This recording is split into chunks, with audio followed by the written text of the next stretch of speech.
আসসালামু আলাইকুম রহমতুল্লাহ। বন্ধুরা সবাই কেমন আছেন? আলহামদুলিল্লাহ আমিও ভালো আছি আল্লাহর রহমতে। এই যে বন্ধুরা, আমি আজকে আপনাদের একটা ভিডিও দেখাবো। এই যে খেজুর, এটা আমাদের এখানে খেজুর গাছ, আমার ম্যাডামের গাছের। তো ডালটা একটু নিচের দিকে নেমে দেওয়ার কারণে আমার ম্যাডাম এখন এই খেজুরটা পুরোটা কেটে নিচ্ছে। কত বড় ডাল দেখাতে পারতেছি না।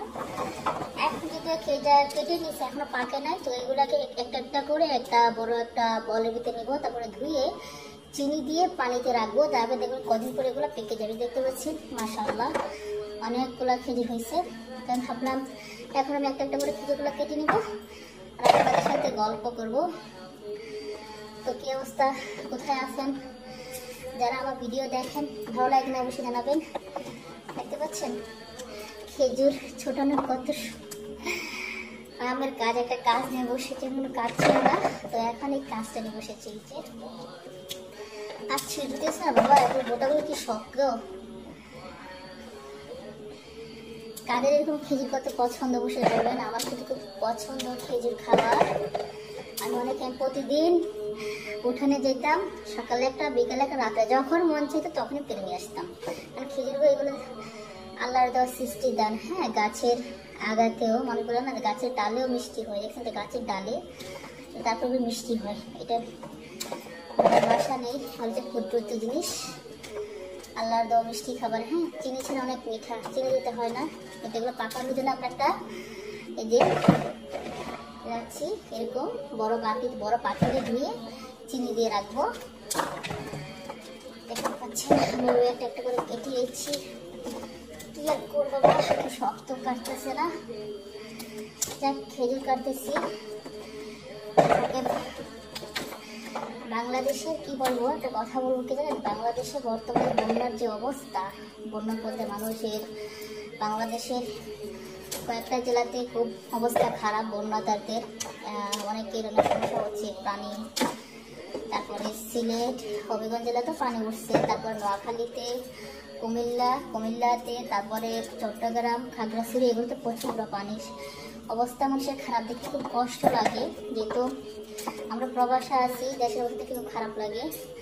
আমি মনে করি যে যেখান থেকে আসেন অবশ্যই সবাই একটু সাহায্য পাঠাবেন, যার একটু সামর্থ্য হয়, যে যত বড় পাঠান। আমরা বাংলাদেশে 18 কোটি মানুষ বসবাস করতে পারি, প্রবাসেও আছি যারা। যদি আমরা কেউ 10 টাকা করে দিই, অনেক টাকা, যদি 100 টাকাও দেওয়া যার সঙ্গে করতে আপনার কাছে 5 টাকা সব চাইবে না। তো ইনশাল্লাহ সবাই এগিয়ে আসেন, বন্যাদের পাশে দাঁড়ান। তারপরে এখনো যাদের পানি নিচে, এখন দেখছি অনেক বাড়িঘর পানি নিচে, কি অবস্থা আল্লাহ। তো আমরা অবশ্যই তাদের পাশে সবাই দাঁড়াবো।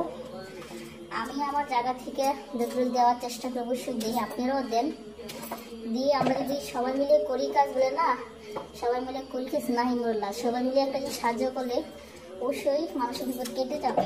তো অবশ্যই সবাই বন্যাদের পাশে দাঁড়াবো। আর দেখেন খেজুর কাটতেছি, আপনাদের সাথে কথাও বলতেছি। এই যে কখন শেষ করবো জানি না, বুঝতে পারতেছি না।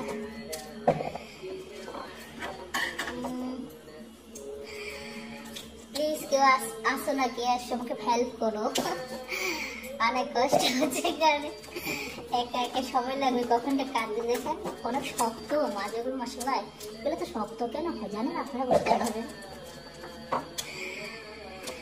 প্রবাসের জীবন কষ্টের, অনেক কষ্টের পরও হাসতে হয়। হাসি না আসতে হাসতে, তবে আপনি যদি সবসময় দিকে কষ্ট মনে করেন, ডুবে ভাব মনে করেন, আপনার জীবনে কষ্ট তো উঠে না।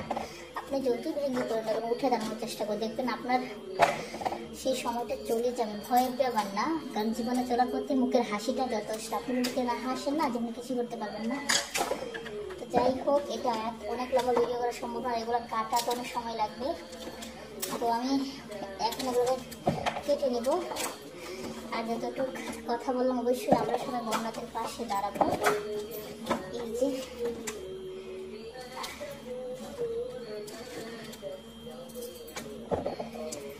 আল্লাহ হাফেজ, সবাই ভালো থাকেন।